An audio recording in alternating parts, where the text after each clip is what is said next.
राजा भर्तृहरि उज्जैन के महान सम्राट थे। वे पराक्रमी, न्यायप्रिय और विद्वान राजा माने जाते हैं। कुछ मान्यताओं के अनुसार वे विक्रमादित्य के बड़े भाई थे। भर्तृहरि केवल राजा ही नहीं बल्कि महान वैराग्य और नीति के कवि थे।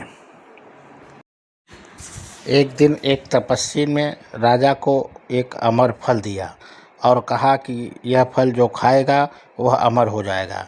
राजा ने सोचा, मैं अमर होकर क्या करूँगा? यह फल तो मेरी प्रिय रानी पिंगला को दे दूँ। उन्हें यह फल रानी को दे दिया, लेकिन रानी का मन किसी सैनिक पर आसक्त था। उसने वह अमर फल उस सैनिक को दे दिया। सैनिक किसी नर्तकी से प्रेम करता था। उसने वह फल नर्तकी को दे दिया। नर्तकी ने सोचा, राजा ही इस फल के योग्य है, और वह फल वापस राजा को भेंट कर दिया। जब राजा ने वही फल पुनः अपने हाथों में देखा तो वे स्तब्ध रह गई। उन्हें रानी की बेवफाई और संसार की नश्वरता का बोध हुआ। वैराग्य की प्राप्ति हुई। इस घटना ने राजा भर्तृहरि के हृदय को झकझोर दिया।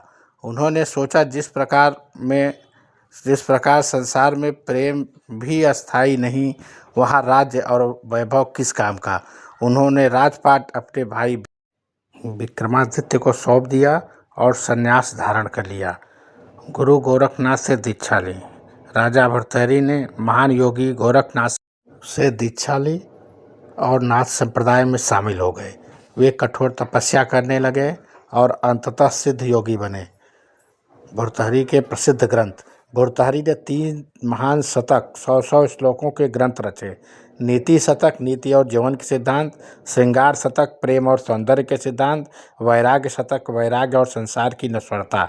इनमें से वैराग्य शतक में उनका हृदय परिवर्तन स्पष्ट दिखाई देता है।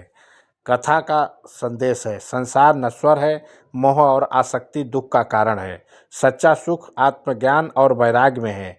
राजा भर्तृहरि की कथा हमें सिखाती है कि जीवन में सबसे बड़ा परिवर्तन तब आता है जब मनुष्य सत्य को पहचान लेता है।